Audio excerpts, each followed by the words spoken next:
এই যে ছাত্র ভাইদের জন্য এত বড় একটা ত্যাগ স্বীকার করলেন, সেই ভাইদের জন্য আপনার কোনো মেসেজ আছে কিনা? ওনাদের কাছে আমার একটা মেসেজ, যারা আহত হয়েছে নিহত ভবিষ্যতে যেন খোঁজ খবর রাখে।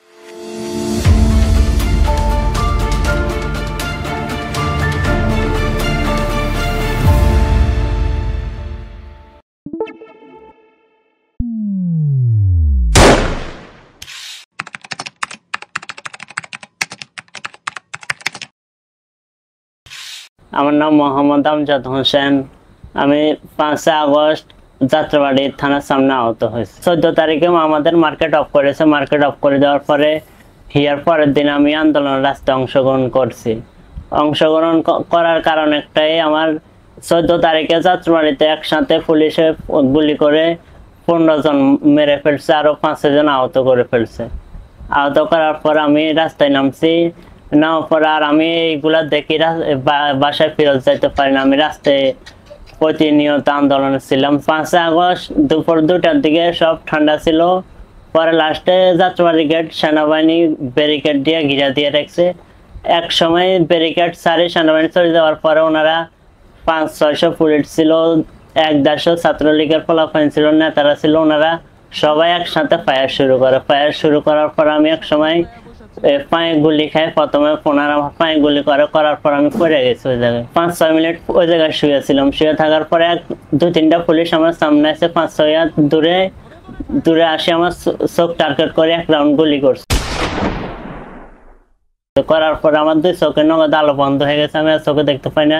পরে নিচের দিকে নিড়ে যাওয়ার পর আমার কোমর আর 1 রাউন্ড গুলি করার পর আমি ওই জায়গায় শুয়েছিলাম 20 মিনিট। শুয়ে থাকার পরে আরো অনেক ছাত্র ভাইরা মারা গেছে। ওই টাইম আমি তো 2 চোখ অন্ধ হয়ে গেছে, আমি আর দেখতে পারিনি।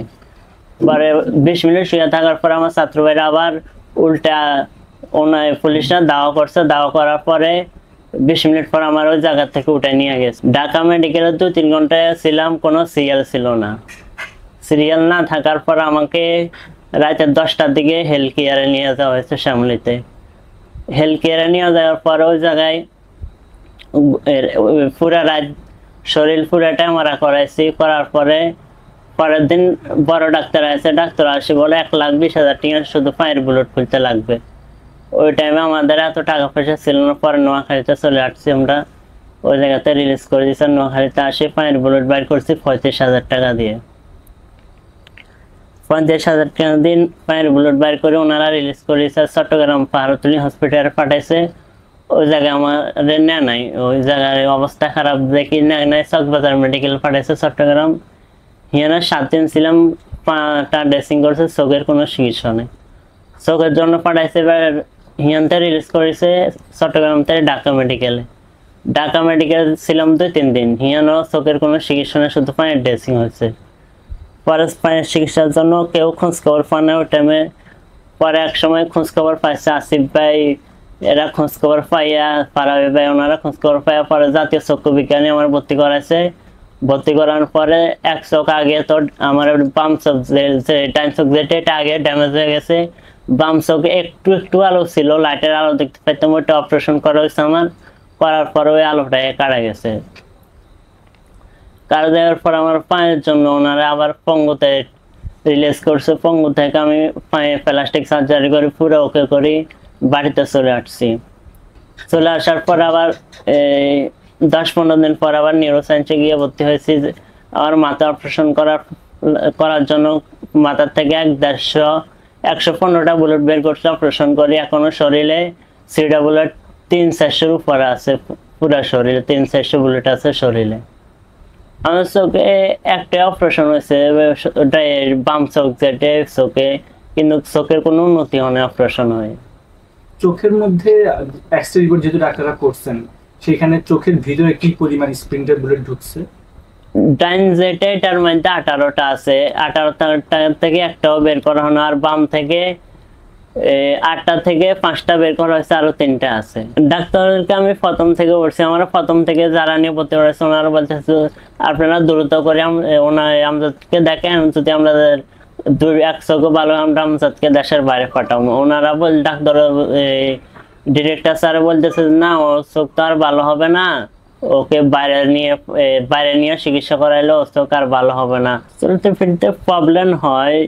হাতের যে বুলেট গুলা এগুলা মানে যদি হাতে একটু বাঁচ করি আমি শুই, তাহলে হাত আবার সোজা করতে গেলে রক্ত লাগা হয় বন্ধ হয়ে যাইতেছে। তারপর পায়ে রগের মধ্যে রক্ত, যে সময় আমার পায়ে দিয়ে রক্ত হয়েছে ওই টাইমে 2-3টা রগের মধ্যে রক্ত চাক জমে গেছে।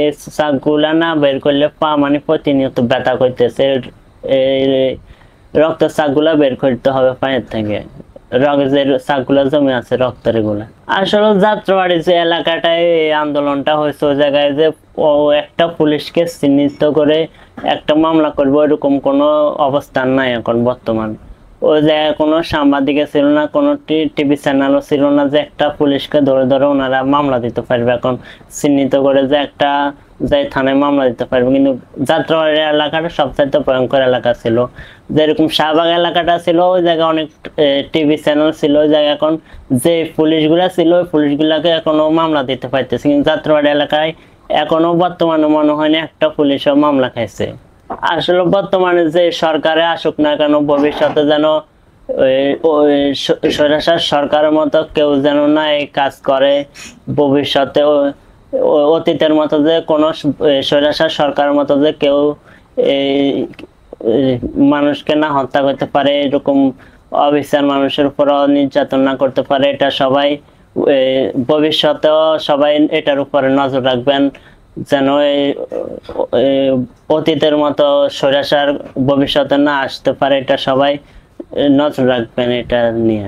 জুলাই আন্দোলনে যারা আহত আছে, যারা মারা গেছে, এরা তো একটা বাধা পাইবা। যারা এখন সুস্থ হয়ে যাইতেছে ওনাদেরকে যেন চাকরির ব্যবস্থা করে দেয়, যারা চলে ফিরে খাইতে পারবে না ওনাদেরকে যেন একটা ভাতার ব্যবস্থা করে দেয় বর্তমান সরকার বা ভবিষ্যতের সরকার। যারাই আসুক না কেন একটা ভাতা বা একটা চাকরির ব্যবস্থা করে দেয়। যারা যে পর্যায়ে থাকে পর্যায়ে যেন একটা ওনাদেরকে পুনর্বাসনা করে দেয়, এটাই আমার দাবি। এই যে ছাত্র ভাইদের জন্য এত বড় একটা ত্যাগ স্বীকার করলেন, সেই ভাইদের জন্য আপনার কোনো মেসেজ আছে কিনা? ওনাদের কাছে আমার একটা মেসেজ, ওনারা যে আরো আমার বাইরে আছে যারা আহত হয়েছে নিহত হয়েছে, ওনাদের ভবিষ্যতে যেন খোঁজখবর রাখে। খোঁজখবর রাখলে এটাই হবে, এটাই যথেষ্ট, আর কোনো কিছু চাওয়ার নেই আমার।